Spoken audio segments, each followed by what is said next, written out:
এটি আমি কিভাবে মারা গিয়েছিলাম তার গল্প। আরে ভয় পাবেন না, এটি আসলে খুব মজার একটি গল্প। আর সত্যি বলতে এটি এমনকি আমার নিজের গল্প নয়, এটি হলো রূপাঞ্জল নামের একটি মেয়ের গল্প। আর এই গল্পের শুরুটা হয়েছিল সূর্যকে দিয়ে। তো এক সময়কার কথা, স্বর্গ থেকে সূর্যের এক ফোঁটা আলো এসে পৃথিবীতে পড়েছিল।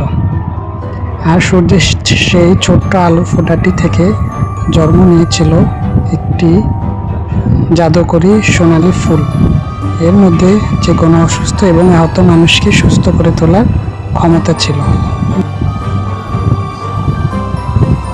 ও, এখানে এই বৃদ্ধ মহিলাটিকে দেখতে পাচ্ছেন, ওনাকে একটু মনে রাখবেন, তিনি কিন্তু বেশ গুরুত্বপূর্ণ একজন চরিত্র। 100 বছর কেটে গেল, আর সেখান থেকে কিছুটা দূরেই গড়ে উঠেছিল একটি রাজ্য। রাজ্যটি এক প্রিয় রাজা এবং রানী দ্বারা শাসিত হতো। আর রানীর একটি সন্তান হতে চলেছিল, কিন্তু তিনি অসুস্থ হয়ে পড়লেন, ভীষণ অসুস্থ।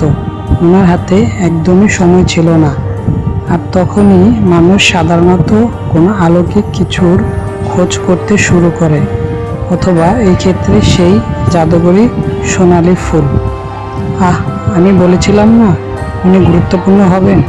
আপনারা দেখতেই পাচ্ছেন, সূর্যের এই উপহারটি সবার সাথে ভাগ করে নেওয়ার বদলে মাদার গোথেন নামের এই মহিলাটি এর নিরাময় ক্ষমতা নিজের কাছে লুকিয়ে রেখেছিলেন এবং শত শত বছর ধরে নিজেকে তরুণ রাখতে এটি ব্যবহার করছিলেন। আর এর জন্য ওনাকে কেবল একটি বিশেষ গান গাইতে হতো। সৈন্য দলকে দেখে বুড়িটি পালিয়ে যেতে লাগলো, আর তখনই জুড়িটি সরে গেল। ঠিক সে সময় সৈন্যদল সেটি দেখতে পেল এবং দেখতে পেয়ে কাছে গিয়ে তা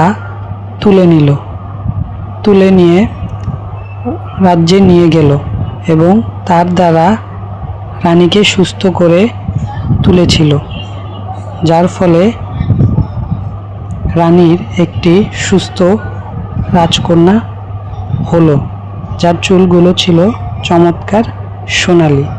আমি আপনাদের এটা বলতে চাচ্ছি যে এটি হচ্ছে রূপাঞ্জল, ছোট্ট মেয়েটি। এই বাচ্চা মেয়েটি হলো রূপাঞ্জলি। রূপাঞ্জলিকে পেয়ে তার বাবা মা খুব খুশি হলো। তার বাবা তাকে একটি তাজ পরিয়ে দিল।